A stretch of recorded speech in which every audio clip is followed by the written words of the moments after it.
Hi Ninja! Welcome back to my channel. This is part 2 of our Versant video. If you haven't watched the first one, make sure you watch that first. That's for parts A, B, and C. In this video, we're going to discuss D, E, and F. So if you're ready, I'm ready. Keep watching.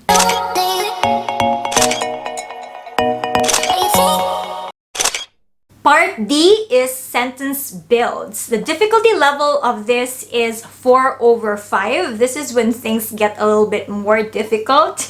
This is constructing and articulating the entire sentences. But it's not really about the memory, but your understanding of the possible meanings of phrases in a sentence. So how this happens is that you listen to a group of 3 short phrases presented in random order. So they're jumbled. And then you have to rearrange the phrases to make a sentence that can be understood. And this type of test measures the pronunciation, sentence mastery, and your vocabulary. It's a bit difficult because you really have to think of how you can make those jumbled sentences into something that can be understood by us or by people. But then again, you just really have to listen to what Versant is telling you. And then you create a sentence out of those jumbled phrases. One tip that I find really helpful for this part is to compartmentalize, because no matter the length of the sentence, each sentence is only composed of 3 parts, so that at least before you take the test, you have that idea that yes, the sentence might be long, but it's only composed of 3 parts. So you know how to make the sentence readable or comprehensible.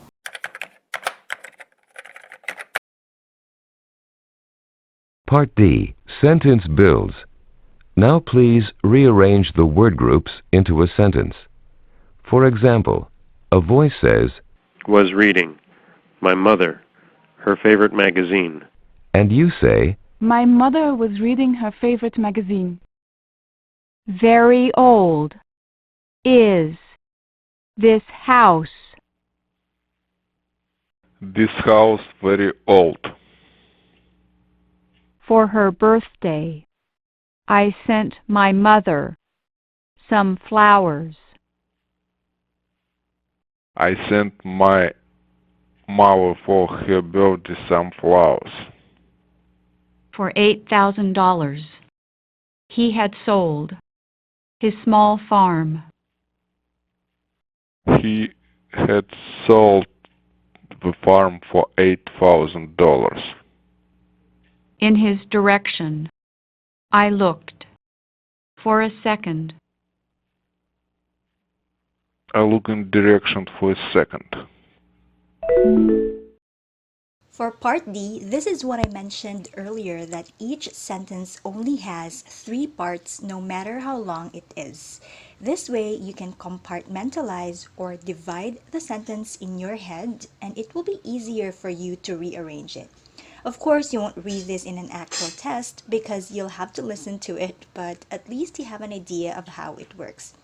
Remember, if you miss it or did not get it right, just continue and don't let it negatively affect the next test item. Now comes part E, which is story retelling, difficulty level 5/5. A lot of people fail in this part because you have to repeat the story that was told to you. So in this part, you'll be given a short story of 3 to 5 or 3 to 6 sentences, 30 to 90 words. So what you need to do is to listen to a series of brief stories, and then you retell the stories in English using your own words.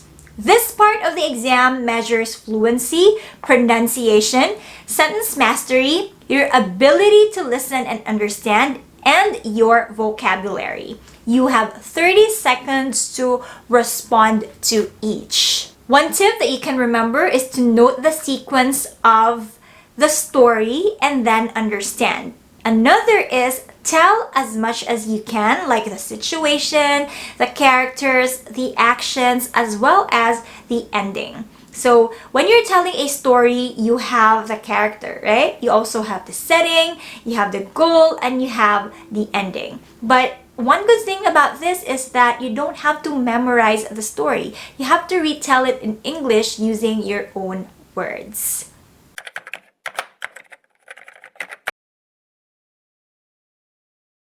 Part E, Story Retelling. You will hear 3 brief stories. Each story will be spoken once, followed by a beep. When you hear the beep, you will have 30 seconds to retell the story in English. Try to retell as much of the story as you can, including the situation, characters, actions, and ending. You will hear another beep at the end of the 30 seconds. Phil wanted to watch TV when he got home. His father said that first he had to walk the dog, then he had to clean his room. After he finished his chores, he could watch TV. Bill is going home, and then he at the dog, and he still his room is cleaning.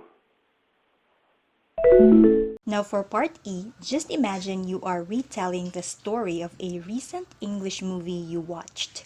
So I suggest practice retelling stories in English at home so that you get used to talking spontaneously.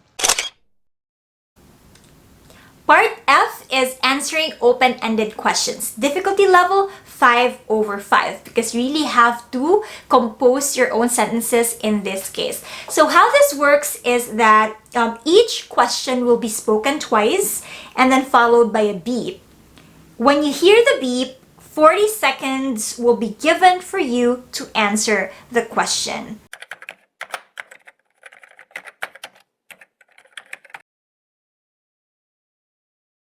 This type of test measures your fluency as well and your ability to explain.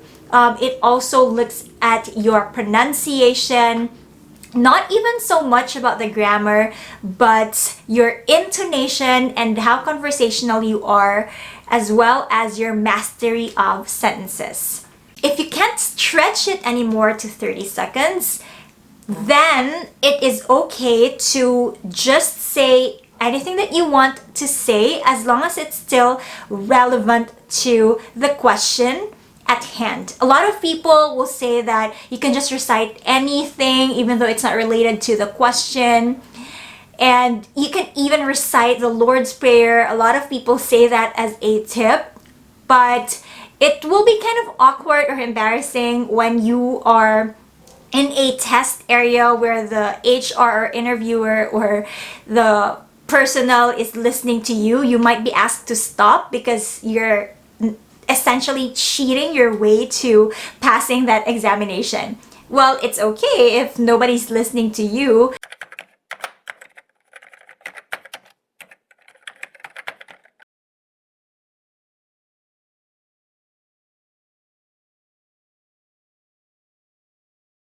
So it's best to just say something or anything you can think of that will also slightly be related to the question, if that's the case.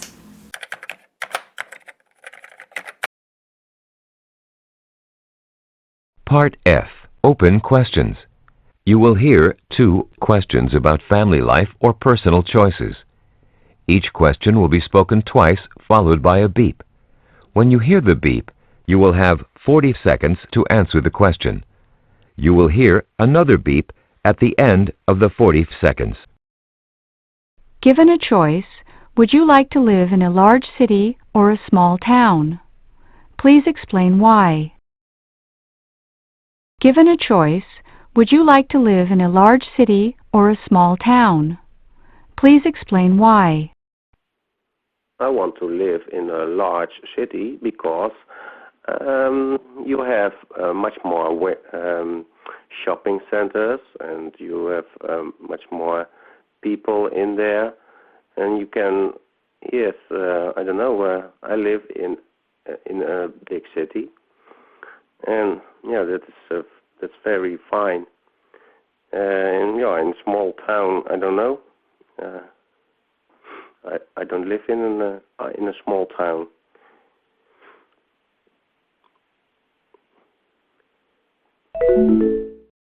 Last but not the least, part F, your Miss Universe questions. Same with part E, it will help a lot if you are prepared. So practice answering questions at home and in English, okay? Even though you don't exactly know what the questions will be, getting used to talking for 40 seconds straight is a big advantage. Remember, no dead air.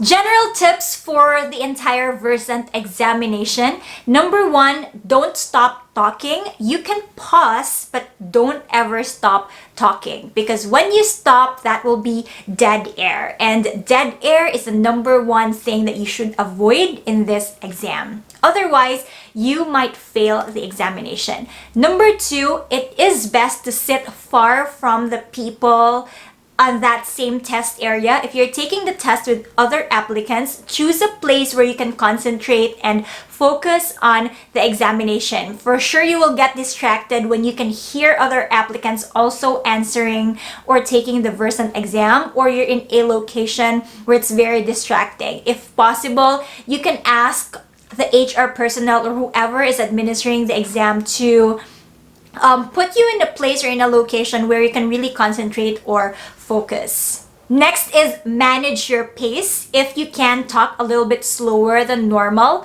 but not too slow. Just a little bit slower than your normal pace, so that you'll be able to stretch your explanation or your answers, especially for part F, when you are going to answer open-ended questions. Another is be mindful of your volume. You have to speak loud and clear. Otherwise, Versant will take it as dead air or will not hear your answer. So that means you miss a point or you fail the examination. Next is try as much as possible to avoid fillers when you are answering. So this is something that you really need to practice at home so that you can speak spontaneously without a lot of ums, us, huh, or something like that. So it's very important that you speak straight when you are answering during the Versant examination.